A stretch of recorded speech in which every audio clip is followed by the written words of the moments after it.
Thank you for staying on. For those of you who just came in, welcome. We had a great morning, and I'm sure the afternoon panels will also be absolutely good.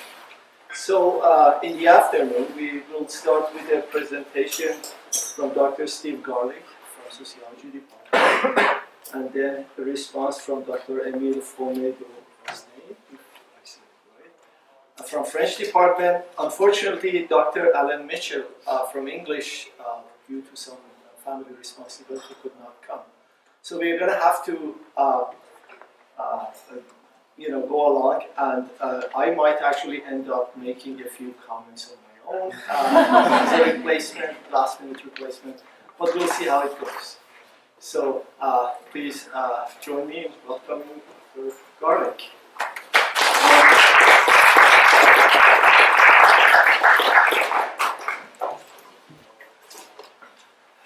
So thanks to everybody for coming. Particularly thanks to Peyman for organising all this and for volunteering to run my PowerPoint slides. Thanks also to Emile for being willing to read the rather long paper that I sent to him a couple of weeks ago. When Peyman asked me to talk today, he didn't mention that I was going to have to follow Arthur and Mary Louise, which filled me with a little trepidation when I saw the schedule. Coincidentally, this paper is also, in some respects, derived from Heidegger's thinking on technology, but in a quite different way. I fear in something of a more prosaic fashion. Nevertheless, so I'm going to talk about two concepts that I'm going to suggest are important for the future of theory in some sense. Masculinity and complexity. In one sense, neither of these topics are especially new. It's a great deal of noise from the room next door. I think you could maybe use the mic or get the speaker louder. Try. Thank you. As I say, in one sense, neither of these topics are, these concepts are especially new. I think they've both been with us for probably around 30 years or so in terms of theory. I don't think the implications of either have been fully taken on board, however, so that's what I want to sort of explore a little bit today. So what I'm going to do is talk first a little bit about the intersection of gender and contemporary theory. And I should say my main frame of reference here is social theory. I think the observations I'm going to make will hold more generally. Maybe people will tell me later on if they think they don't. Secondly, then, I'm going to turn to theories of masculinity. I'm going to talk a bit about why I think they haven't had the impact in other areas, which maybe you would think they might have. Thirdly, I'm then going to turn to talk a bit about complexity theory. I'm going to talk about why I think it's an important part of a turn to new materialist theories. And finally then, what I'm going to propose is there's actually an important connection between these two topics, which seem quite different and disconnected at first. I'm going to suggest that critical reflection on masculinity is necessary in order to enable us to better theorize the complexity of the world, the complexity of contemporary cultural, social, and political systems. So before looking forward, I want to just look back a little bit. Look back to the 19th century. Look back to Nietzsche in particular. Nietzsche's comments on gender are somewhat infamous. They mostly concern the subject of women. They've been much debated and discussed in these terms.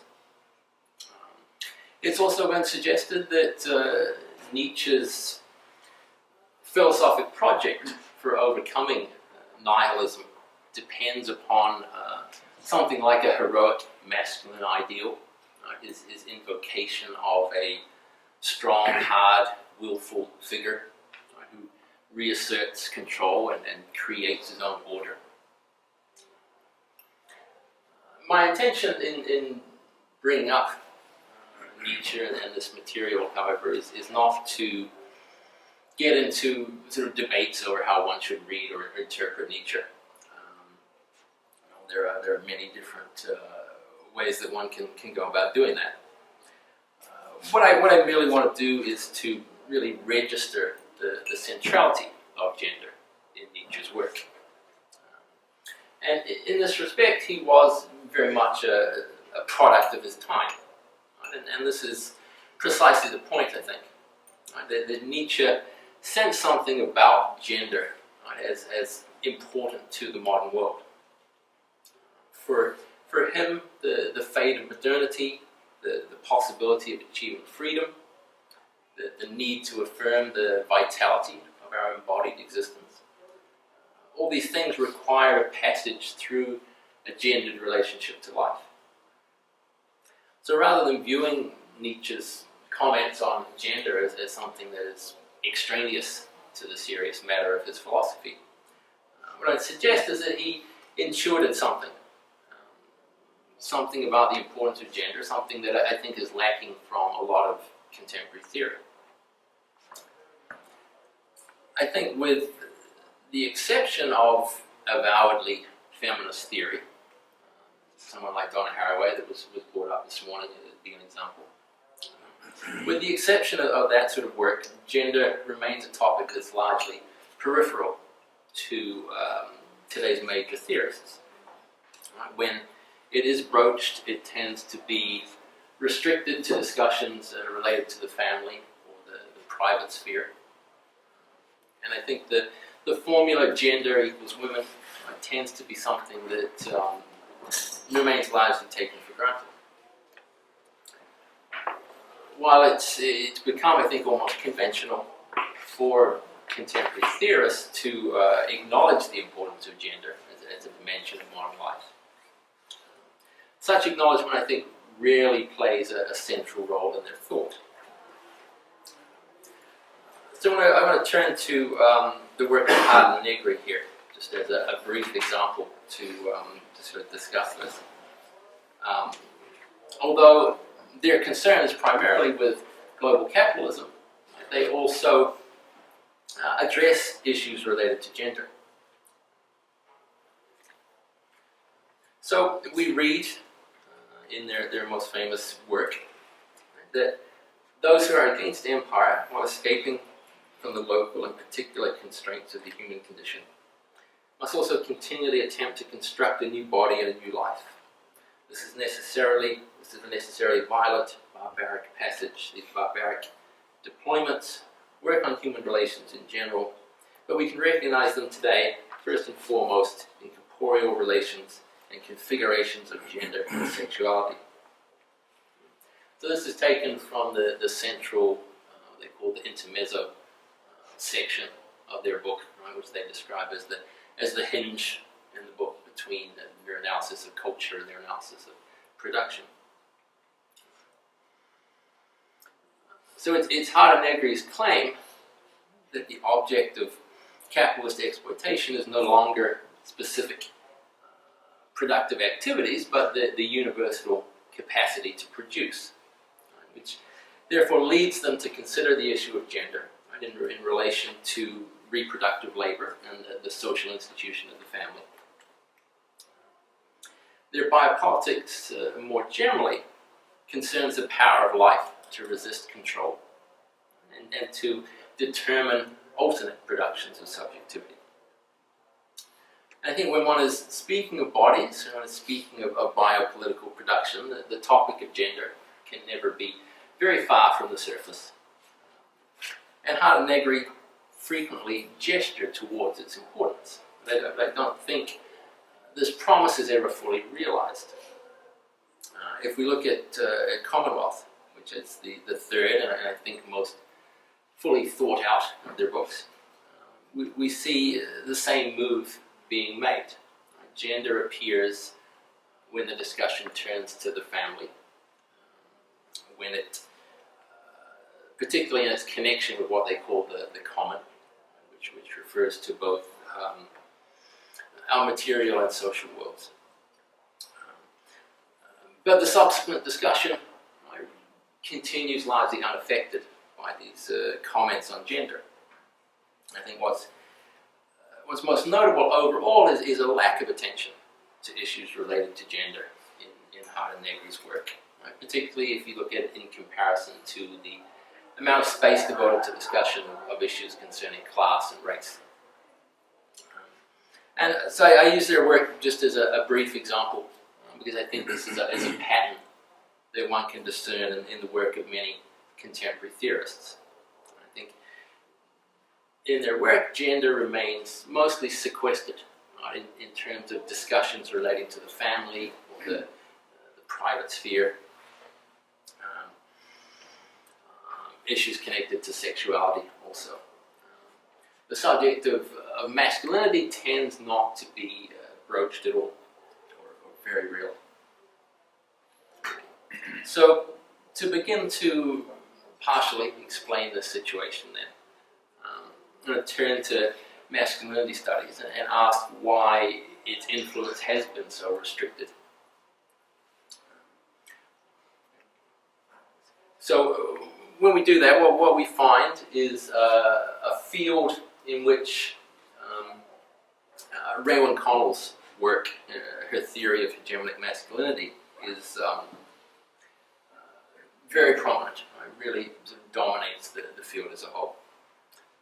And what's relevant about this situation is that Connell has always maintained a critical distance from post-structural theories.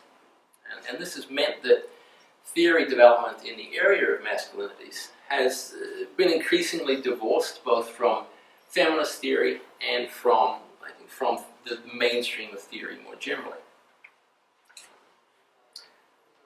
So, I'm going to briefly discuss Connell's work, and what I want to suggest more specifically is that it remains committed to a somewhat uneasy combination of structuralism and existentialism. And this is a big part of what limits its relevance to contemporary theory. Now, the concept of hegemonic masculinity was initially introduced to address issues concerning power, historical change, and domination via consent into the study of masculinity. It suggested that both men's relations to women and relations among groups of men were constructed, or conducted rather, with regard to the construction and the maintenance of an overall hegemonic situation that worked to the benefit of men. Crucially, however, I think Connell's theory contains significant ambiguities with regard to its central concept, especially insofar as it equivocates between singular and plural forms. So this is what we see in the two passages that I have up on the slide here. So these two passages are from book Gender and Power, which is Connell's first major work. In the first passage quoted there, we see what we could call a universalizing tendency. Right? So it is the claim that the global domination of men over women provides the main basis for relationships among men that define a hegemonic form of masculinity in society as a whole. When a few pages later, we see a contrary pluralizing tendency in the acknowledgement that given the complexity of gender relations, a simple or uniform strategy in relation to women is possible. I have a second set of quotes. This is from a subsequent book, some 13 years later. Here, Connell begins with a pluralizing claim. They say that there's no one pattern of masculinity that's found everywhere. Yet, In the next section of the book on globalization, she shifts gears, introduces this concept of what she calls transnational business masculinity, and then goes on to assert that the conditions thus exist for the production of a hegemonic masculinity on a world scale.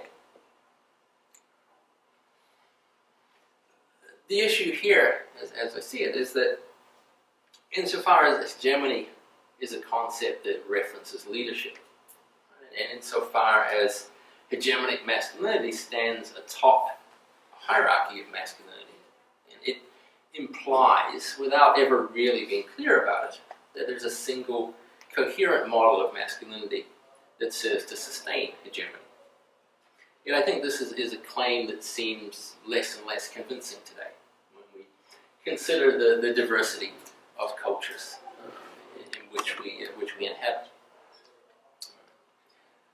Now, Connell herself has recently begun to talk more about hegemonic masculinities in the plural, but exactly how multiple hegemonic masculinities coalesce into a single leading model is left rather unclear,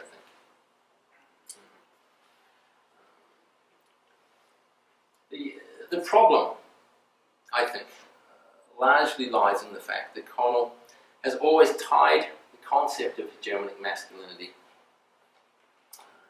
to the global domination of men over women, as expressed in the notion of patriarchy. This structuralist concept sits rather uneasily with the foundations of the pluralist tendency in her work. And these are found in the references that she makes to the existentialist philosophy of Jean-Paul Sartre. And this aspect of Connell's work is rarely brought up in critical commentaries of her work. But they appear quite frequently. They appear in her frequent references to masculinity as both an individual and a collective project. So, in order to escape the oscillation between these singular and plural forms in Connell's work, I think it requires giving up the attempt to ground hegemonic masculinity in the concept of patriarchy, and instead starting to try and envision it in a more flexible manner. I think to do so would actually serve some of the work that Connell herself has already begun in terms of extending the theoretical reach of masculinity studies into areas such as neoliberalism and globalization, and thus bring it closer to the concerns of mainstream theory. We might even perhaps start to ask questions about, say, the intersection of masculinities and drone technologies, to pick up the discussion from this morning. Now, in saying that, I think the concept of hegemonic masculinity should be disconnected from the notion of patriarchy. Not to deny that there's a lot of gendered inequality around the world that could be legitimately labeled as patriarchal. But I think this is a focus that doesn't exhaust the issues at stake when it comes to theorizing masculinity. Indeed, I think it might well be the case that by insisting that hegemonic masculinity reduces to patriarchal power relations, that Connell and many others inadvertently contribute to the way that gender issues in mainstream theory have been sequestered in this domain of the family. In contrast, what I want to suggest is that patriarchal domination is actually a subset of a wider range of actions. A range of actions that are directed towards gaining control over both nature and the world more generally.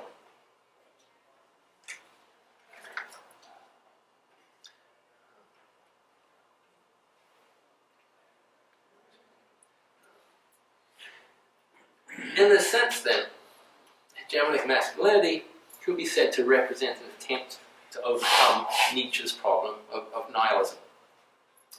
That's to say, it's a symbolic or imagined position of ontological security from which nature and the world can once again be viewed as ordered and under control.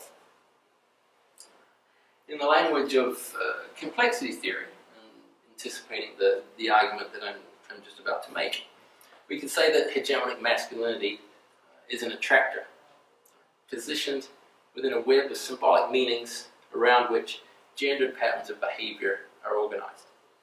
So not something that can take a singular form, not something that can ever be fully realized. More generally, I suggest that masculinity itself is best understood as a technology for bringing nature into culture.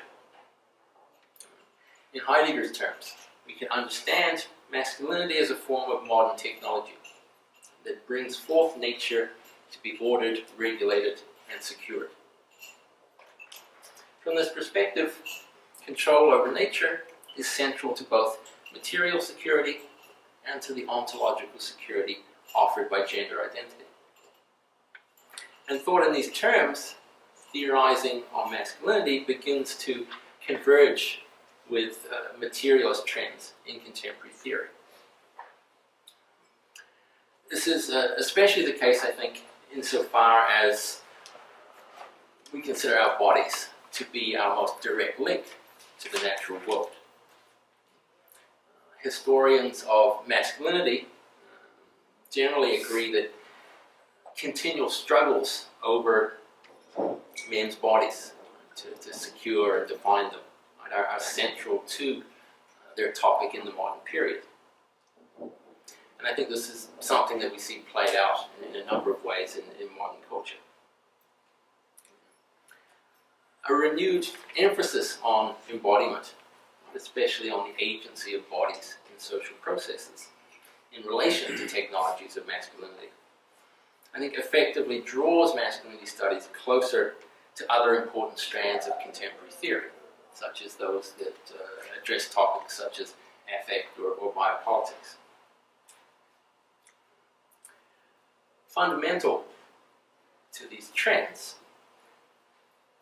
is, I think, an attempt or a range of attempts to theorize the complexity of life, to rethink the way that bodies, along with everything that was formerly corralled under the category of nature, are inextricably involved in social, technological, and political processes.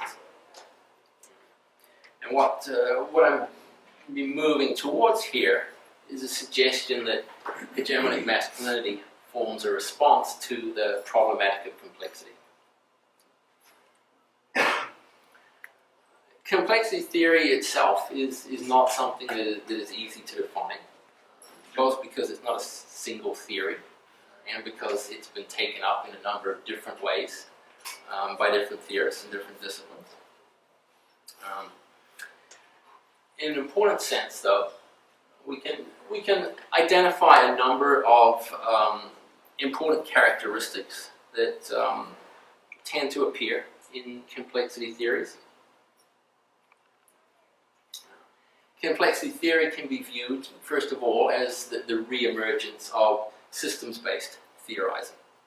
Complexity theories posit dynamic, self-organizing, open systems that breach the nature-culture divide, thereby incorporating the nature of agency, or the agency of nature, that are characterized by nonlinear interactions, emergent, higher-level properties that are irreducible to their elemental units.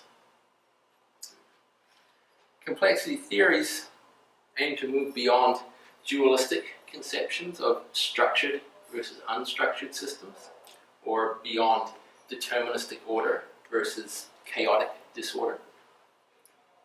Instead, they aim to understand how complex systems exhibit both persistent patterns and irreducible forms of uncertainty.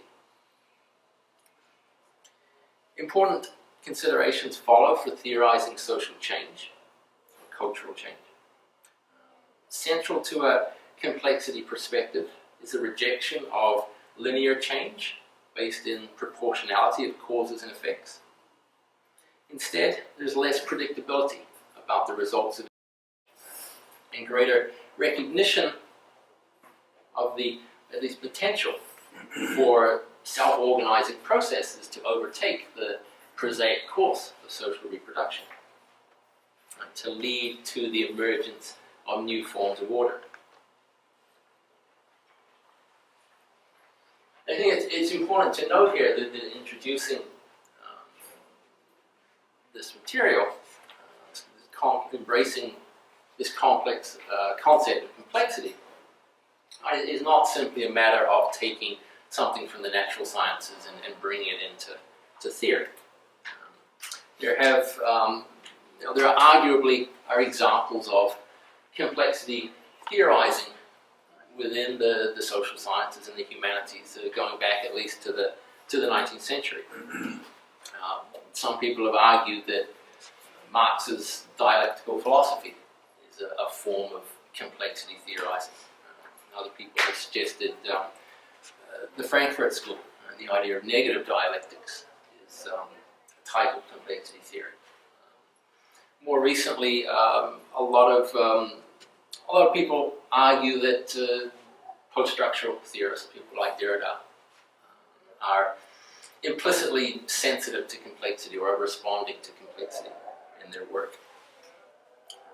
So rather than the idea of importing something external to theory, right, from the sciences, I think the uptake of concepts from complexity theory is perhaps best understood in terms of providing new tools for re-articulating elements of existing theories, right, or for posing them more explicitly in a language of complex systems.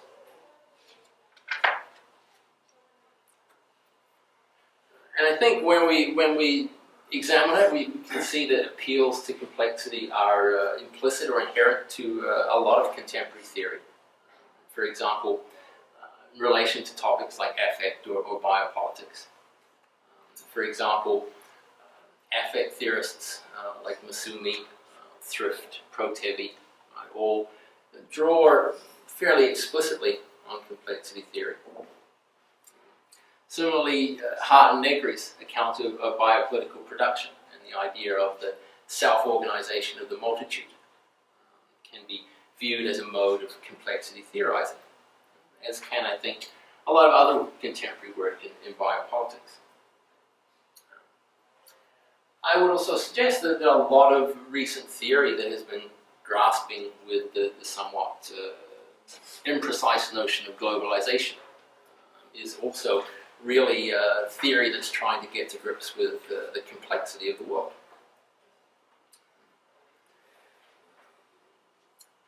And I think that identifying this current of complexity theory that runs through a lot of recent theoretical developments is important for grasping how social theory is being drawn back to materiality, especially insofar as a re-enlivened conception of nature is at stake. But of course, it's not simply a return to materiality. It's a new materiality mediated by technologies, as has already been discussed this morning. What is lacking in all this work, however, is a perspective on the importance of gender to the negotiation and management of complexity. So as a starting point here in bringing these two bodies of work together, I want to take up this very recent characterization of complexity theory from last year in a book addressed to people in the social sciences. So characterization of complexity theory as a framework for understanding which asserts the ontological position that much of the world, most of the social world consists of complex systems. If we want to understand it, we have to understand it in those terms. I think if a critical theory of masculinity is to be relevant to theory generally, then it has to engage with the currents that are drawing the latter increasingly towards new ways of conceptualizing the complexity of entwinements between material, technological, and social life. But conversely, I think if theory is to come to terms with complexity, then it needs to appreciate the significance of a critical analysis of masculinity to this topic. So if masculinity might be described as a technology that limits the potential for bodies to affect and be affected, and which produces habitual ways of being oriented towards achieving and maintaining control, both of nature and of one's world, then we might say that masculinity is a technology or a set of techniques for the management or denial of complexity. Taking up such a perspective allows us then to reformulate the theory of hegemonic masculinity. So one of the central concepts in complexity theory is the notion of an attractor. As Byrne and Callahan describe it, an attractor is something towards which a dynamical system evolves over time. When the system is close to an attractor, it tends to remain in that location. Attractors are locations within the phase space of a system described in terms of the coordinates in a multidimensional description of the system. So, figured in terms of a social system, we could say that an attractor is a symbolic configuration of properties that regulates interactions to provide order and relative stability. My suggestion then, this rather rudimentary diagram at the bottom suggests, is that we can understand hegemonic masculinity as an attractor. Or, better yet, as a set of attractors. As attractors, hegemonic masculinities regulate and pattern complex systems by offering the promise of a position from which nature and the world can be controlled. A particular individual or ideal can function as an attractor insofar as he or it evokes a hegemonic masculinity that dominates nature, including human bodies, through a technological rationality, thereby promising that men may inhabit a position of security and control over the world. In other words, masculine attractors appear to reduce complexity by generating order, but ultimately, I think, serve to block the recognition of complexity. To come back again to the Nietzschean problematic of nihilism, we could say that hegemonic masculinity produces ontological security. It does so in answer to a perceived need to stabilize, to pattern modern social and cultural systems that have been abandoned by God or tradition. And I would note, passing here, that a parallel analysis of hegemonic femininity in terms of both an attractor and a technology, I think is possible here. It would look a little different. Not something that I'm going to get into for means of time.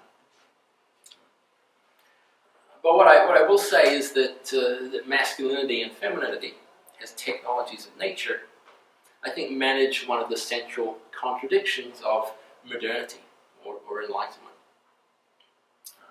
That's to say, if the domination of nature produces human freedom, then this is a profoundly unsettling freedom, as the security of natural foundations are swept away.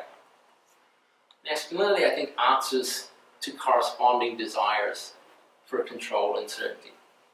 Its hegemonic forms are those that successfully sell their promises to reconcile this peculiarly modern contradiction. So, in conclusion, then, my argument here is that the future of theory lies in critical engagement with these two topics, masculinity and complexity, that initially appear quite distinct from one another, but in fact, I suggest, are closely connected. I think the complexity of the world is not something that we should be looking to eliminate. On the contrary, I think theory needs to insist upon complexity as a condition of justice and as a condition of rethinking social change. And to do so, it seems imperative to me that masculinity needs to receive more critical attention. Thought in terms of being one of the preeminent technologies that blocks our ability to recognize and to engage with complexity. Thank you.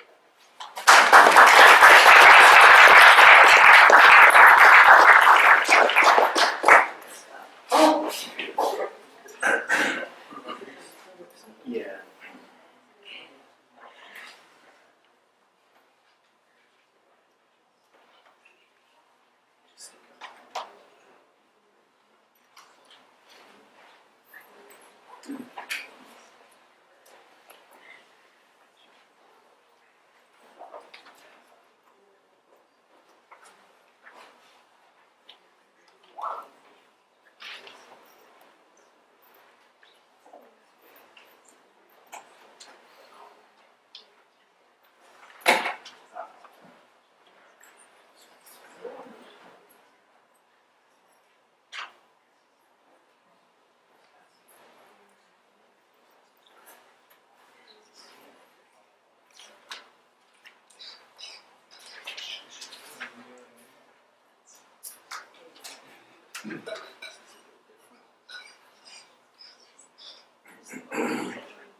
Right.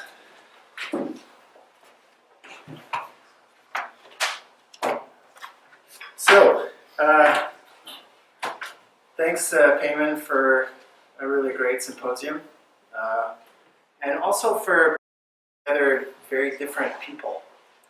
So I would be a lot more comfortable responding to someone in, humanities, but I'm responding to someone from social sciences, so I find it quite challenging, mostly because I haven't thought about masculinity. So I'm actually confirming Steve's point that I haven't thought about gender. I did post-colonial studies and all of that, but didn't look at that question. And also complexity theory, to which I will be responding the most, because I found it really what challenged me. I can't really speak that much about masculinity besides having a gender myself, but I will talk about it in the way that I know, which is through 19th century literature. Right. So one of the first things, I don't know if I actually agree or disagree with complexity theory right now, so I'll discuss that. Another perspective is, I know you say that complexity theory is not an importation from science, but one of the things that I like to think about is that clash between the two, because it's definitely a humanities question. So I am definitely coming from the humanist perspective, not a human sciences, but which includes in French sociology and so on. So I often get into fights with scientists, many of my friends are physicists, and we're always arguing about method and so on. And one of the things I always come back to, and it's what I'm working on right now, is the concept of experience. And that's probably the only thing I can put up against them, right? To say, well, this is what we have, right? Which is experience. So which we can oppose to truth, right? Because truth with a capital T. Anyway, and so one of the things that we often argue about is mathematics. And I know that complexity theory comes from mathematics, and I'm really fascinated by mathematics because in some ways mathematics is very much like the humanities. It's for its own sake. It's highly theoretical, and it has practical applicability, but the mathematicians always have difficulty justifying it to granting bodies. So there's a lot in common.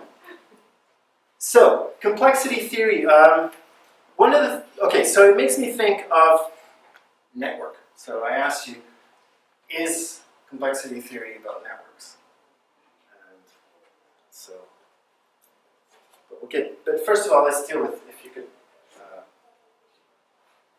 There's a quote from Metaphysics by Aristotle. Philosophy has come to be identical with mathematics for modern thinkers, though they say that mathematics is only to be studied as a means to some other end. That could be made today. That's something, it's an argument as to whether, well, he's talking about the Pythagoreans, but today, what is mathematics, especially when in the digital humanities, which is a field in which I work, mathematics has an important role, whether it's about encoding or whether it's about codes and switches and so on, but mathematics has a very similar function to encoding in digital humanities. And often mathematics is actually used. Besides it being simply zeros and ones, it's also quantifying. So the question of quantity. If you could skip to the next one. Another thing that you mentioned in your paper is that complexity theory tries to get away from the problem of elements and totality. So, and here Aristotle is identifying a problem, which is how can you at once look at the quantum, the smallest element,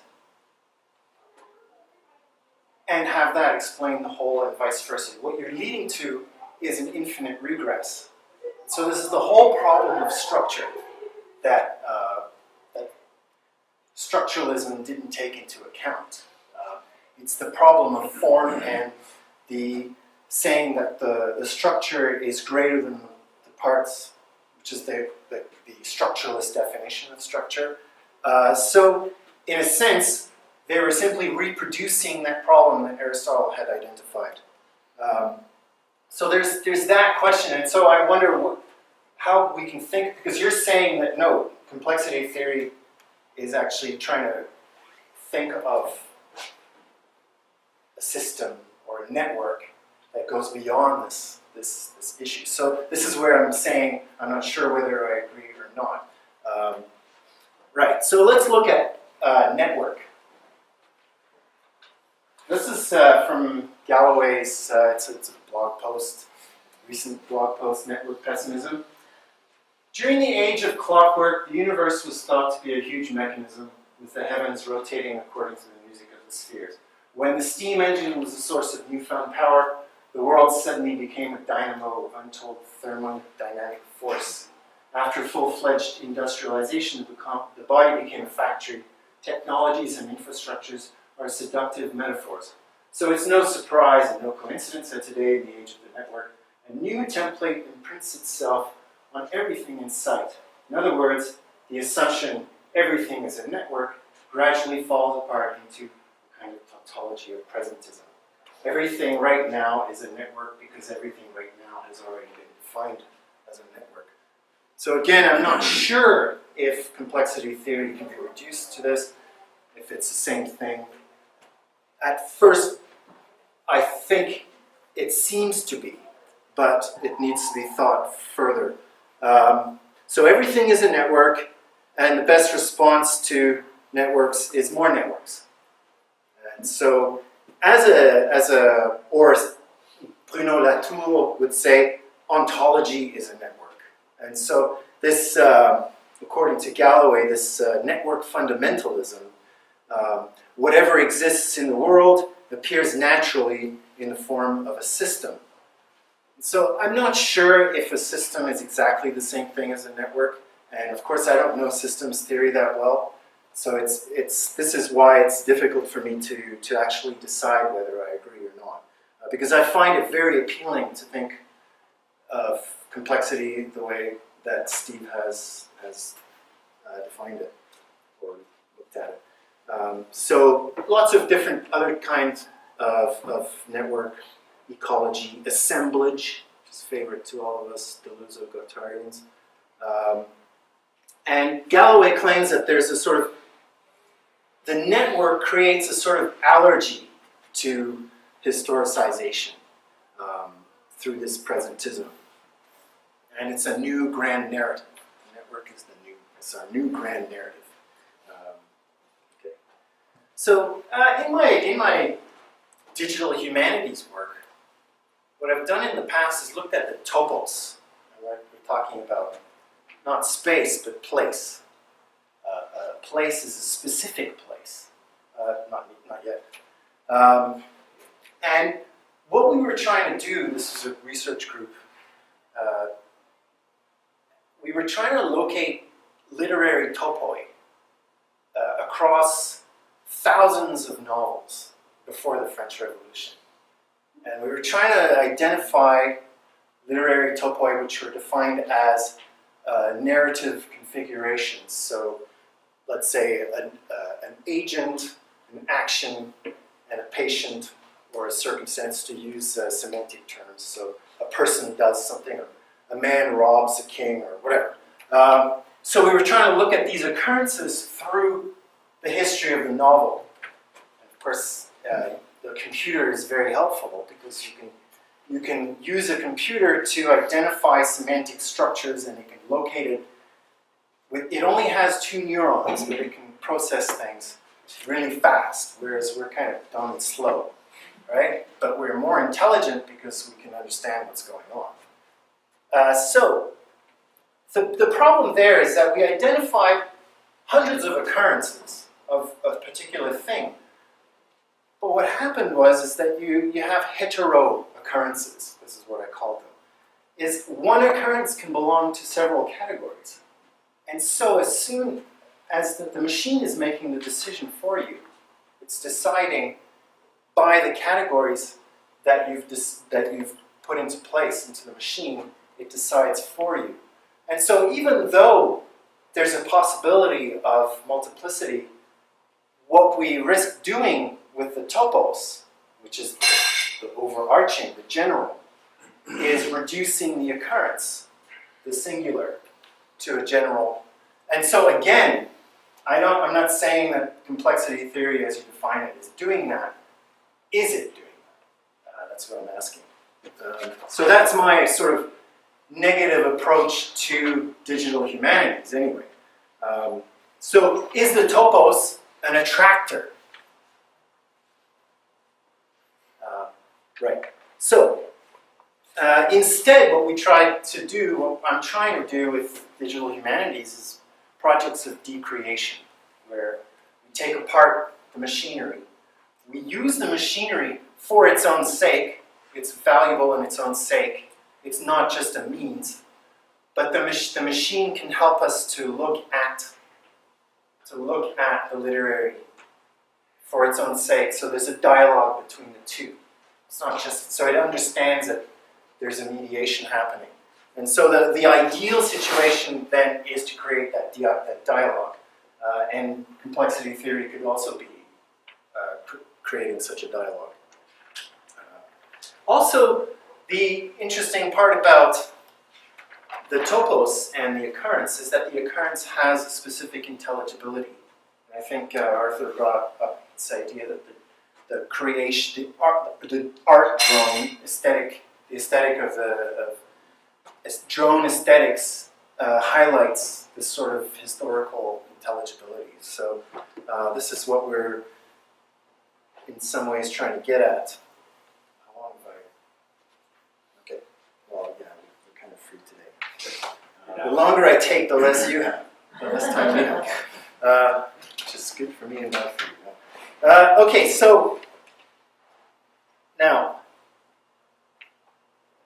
I'm going to skip. Okay, so masculinities. One of the things that kept on coming to my mind is whatever happened to hybridity? Hybridity theory. This is my formation was when we came going through this stuff. And so one of the questions I had was why focus on masculinity and why not look at alternative or hybrid sexuality and so on.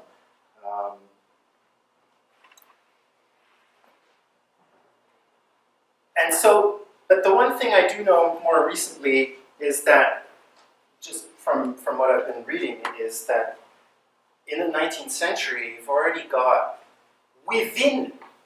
contained within hypermasculinity, its own decreation. So the figure of the dandy, which is a highly important figure for many artists, but most notably Baudelaire, Charles Baudelaire, who is not really a pure dandy. A pure dandy is Beau Brummel, who is indifferent to and is extremely neutral, will have no passion. So Byron is not a pure dandy either, because on some days he'll be a dandy, but on other days he'll be taken by passion. So a pure dandy is completely dispassionate and creates a shock effect, and is highly concerned with not clothes for the sake of appearance, but for the creation of an effect. So in the end, it's not appearance for the sake of appearance, it's for the effect. You walk into a room, everyone knows you've walked in there, you've created that effect. As soon as that effect is worn out, you leave. And that's the dandy, because if you stay longer, that effect would diminish. And it's got nothing to do with feelings or anything. It's completely a rejection of anything sentimental. But what's really interesting about that is that it's a reflection of the criteria of the aesthetic judgment. So the dandy turns his life into an art form. And so instead of creating art with paper or words, although the dandy is known for amazing expressions, his wit, it's his life that is the work.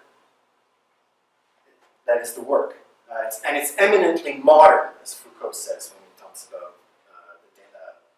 Baudelaire in his Qu'est-ce que les Lumières? What is enlightenment? So the criteria of the aesthetic judgment are historical. They are not transcendent notions. They came about, as Agamben says in The Man Without Content, a really early book of his, 1970. If you look at the publication information, it says 1994, but that's incorrect. It's actually his first book. In the 17th century, there's a shift that happens, as we all know, with the Enlightenment. And what comes about is the question of taste and the point of perfection that is sought after in aesthetics. And so art gradually or suddenly loses its content and becomes a question of the formal criteria of the aesthetic judgment. And that's from now on what's going to happen with art. And it leads to the destruction of art because it's been completely broken away from its historical reality. It's epoché, as I'm referring to. It's very Heideggerian, so you'll probably recognize some of the terms of reference as well. So what happens is we're looking at discrete elements and formal criteria to understand the work of art. And this is part of the problem of the mathematization of human concerns, is that we're losing sight of historical intelligibility and historical specificity. So that is the main concern. And so looking at the dandy, the masculinity of the dandy, it's interesting because it's very historically contingent. There are many ways in which, well, in Baudelaire, the problem of use value and exchange values is modified by the fact that the dandy and also the flaneur, which is another Baudelairean figure taken up by Benjamin, is that no longer is it just about the commodification of art. It's about the aesthetization of the commodity. And it becomes more and more tied to these specific historical conditions. And I think that if we simply look at formal questions, we're losing sight of that. I'm going to move a little bit here. Right. So that's, in a sense, what does that say to the question of masculinity? I think that the dandy in the early 19th century is highly masculinized, changes towards the end, Oscar Wilde, it becomes associated with homosexuality, whereas with Beau Brummel, it's high masculinity, and there is that change. But it's an interesting thing because what it does is it brings up questions of economy and the market and the phantasmagoria that are created by that. Right. The other thing is that the creative process or production, according to Agamben, gets naturalized by Marx. And so there's in the Greeks there was a distinction between poiesis, production, and praxis. And praxis was more connected, and so early on you can see he's already thinking about bios and life and so on. Praxis was pure life, it was biological, whereas poiesis was an unfurling, an unveiling of the truth.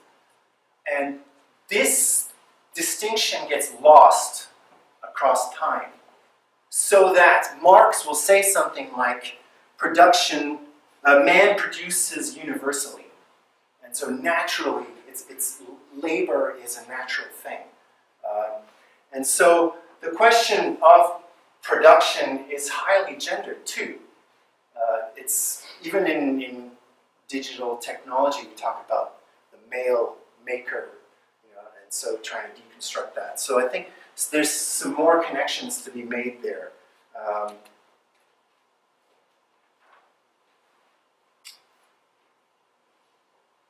I think I've said everything I wanted to say. Thank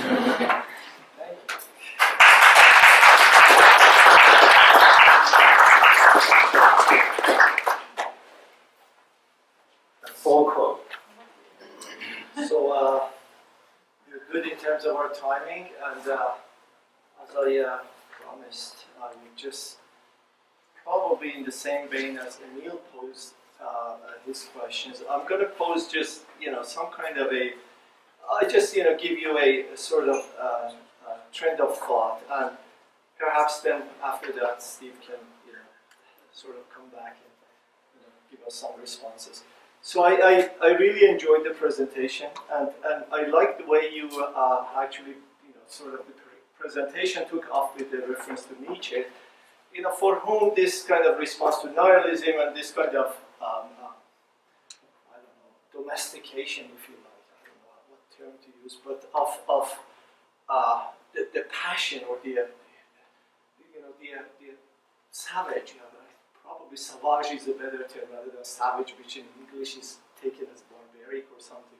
But as something wild within us, that will show itself in terms of masculinity, and that masculinity actually is a sort of counter movement against the sort of domestication and pacification that comes with our age and so on and so forth. So I followed through that logic, and that's wonderful, right? But the way I kind of I'm a little cautious about following your train of thought here is so I completely see the connection between the movement, sort of conceptual movement of masculinity, and the movement, hegemonic masculinity, as this kind of articulation of some kind of a universal experience, right? In the work of the author you referred to, right? Right? And so there is an attempt, I see, at trying to sort of capture an otherwise diverse experience through some kind of a unified concept, right? And you pointed that out. You pointed out that exactly this is, this cannot be a universal or all-encompassing experience as articulated through this concept, and I agree with that. I think the reference to technologies, I think it's right on the money. So I also agree with that. So my concern here is this. I have been, looking at, the trajectory of this presentation, but not only this, the trajectory of thought in many strands of European thought. And I have always been fascinated by the way a concept becomes universal, and a concept becomes hegemonic, and a concept captures, actually, an entire diverse experience of an age, right? My favorite philosopher, Rainer Schulman, would call this hegemonic epoch. A certain simple principle, he would say, rises to be hegemonic and captures every experience such that every concrete experience would be translated and only thus become unintelligible in terms of that hegemonic concept. It gives you the concept, right? So that's fine. I want to ask, I'm not making any claims here, but I want to ask in reference to technology, biopolitics, affect, and the last reference that you made to new materialisms. Whether did we, and let me take it back for the moment. So in every universal experience, we have enclaves, if you like, sort of hidden stashes of agency here or there, moments or spaces that could not have been hegemonized or have been hegemonized, but they're kind of underneath, outside of the drone visibility sort of area. Some cave or something, Tora Bora, where Ben Laden used to reside for some time, right? So my concern is this: yes, this movement, from technology, biopolitics, affect, and the move to materialism or new materialism. Will that really not grow? This is my cautionary note, right? Will that not really grow into another seemingly emancipatory but universal concept that will actually, make life easier for us conceptually, but in actual praxis of everyday, the references, of course, to Simon's reference, the last references in Simon's paper, right? Where are those spaces to activism, to the way we can actually act these things out based on materialisms? Is it an enclave, really, like one of those caves outside of the drone visibility, perimeters? Or is it really another universal concept? So I just put that to you, and I hope, we'll have I'm sure we'll have a great discussion. I'll stay here, however, to, moderate. So you're